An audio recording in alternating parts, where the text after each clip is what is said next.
বলছি আমি 7 টাকা বাড়িয়েছি। বলো তোমার 7 টাকা বাড়ানোর দরকার নেই। এই পরিবেশগুলো না খুব একটা ভালো না। দেখুন, বিরোধী দলের একজন সমর্থক এবং কার্যকর্তা হিসেবে এইটুকু বলতে পারি যে এটা তো ওদের রুচি। যারা চুরি করে, খুন করে, চুরি করে আবার বড় বড় কথা বলে, যখন তখন মানুষকে মারে, পুলিশ দিয়ে ক্রিমিনালদের বাঁচায়, তো তাদের খুব স্বাভাবিক কর্মকাণ্ডের সঙ্গে এগুলো এমনিই চলে আসে। এক্ষেত্রে এটা বলি যে কদিন আগেও মুখ্যমন্ত্রী, আমাদের সম্মানীয় মুখ্যমন্ত্রী, তিনি যখন পরীক্ষা চলছিল ওই কদিন আগেই ধর্নার সময়তে কেন্দ্রীয় সরকারকে নিয়ে মিথ্যে কথা বলবার সময় মঞ্চ থেকে দাঁড়িয়ে প্রধানমন্ত্রীকে আর একটা দিয়ে কথা বলেছিলেন, যেটা খুব কাঁচা খিস্তি, গালাগাল নয়। গালাগাল একটা পর্যায় হয়, তার উপরে চলে গেলে খিস্তি হয়।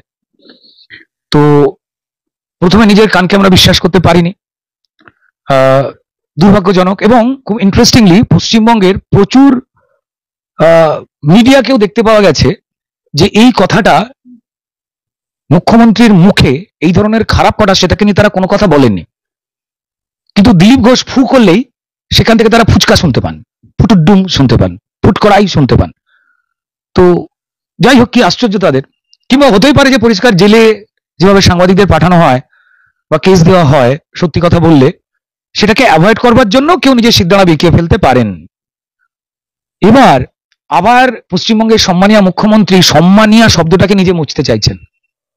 আবার তিনি আবার ব দিয়ে 2 অক্ষরের, এর আগে একটা অভিনব ভাষা বলেছিলেন 2 অক্ষরের ব দিয়ে প্রধানমন্ত্রীর নামে, এবার আবার ব দিয়ে বললেন আর একটা। আমি জানি না, মানে সারা পশ্চিমবঙ্গের মানুষের কান একসঙ্গে তো খারাপ হয়ে যেতে পারে না।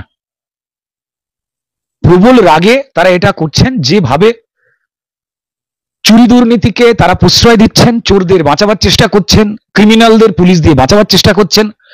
বিরোধী রাজনৈতিক দল ভারতীয় জনতা পার্টির তাদের প্রতি মানুষের আবেগকে তারা আটকে রাখতে পারছেন না। যেভাবে হিন্দু, মুসলমান, শিখ, খ্রিস্টান, ঈসাই সবার যে তৃণমূল সর্বনাশ করেছে, সেটা প্রত্যেকটা মানুষ স্বীকার করছেন, মেনে নিচ্ছেন, জেনে গেছেন। ফলত যে আর কয়েক বছরের মধ্যেই গণতান্ত্রিক পদ্ধতিতে তাদের এই 2024-এর কোন রকমে টলমল করতে করতে তারা ভোট পাবেন, কিন্তু 2026-এর গণতান্ত্রিক পদ্ধতিতে যে তাদের বিদায় পশ্চিমবঙ্গের মানুষই সুনিশ্চিত করেছে এবং তার সঙ্গে গরম পড়েছে, এই সবটা মিলিয়ে গন্ডগোল হয়ে গেছে মাথার। আমি আবার বলবো যে রাজনৈতিক দলের বাইরে গিয়ে বলছি, আমি আমার মুখ্যমন্ত্রীর কাছ থেকে এই ধরনের ভাষা শোনা, আমরা বাড়িতে বন্ধুদের আড্ডায় অনেক কথা বলতে পারি না, রেগে গেলে দেখুন, রেগে গিয়ে যখন কোনো কথা বেরোয়, কোনো শব্দ বেরোয়, তার মানে না রেগে গেলে এই শব্দগুলো আড্ডা মারতে বন্ধু বান্ধবদের সঙ্গে ক্লাবে রকে আমরা ব্যবহার করি, পুরুষেরা করে। আমি খুব একটা মহিলারা করে বলে জানতাম না।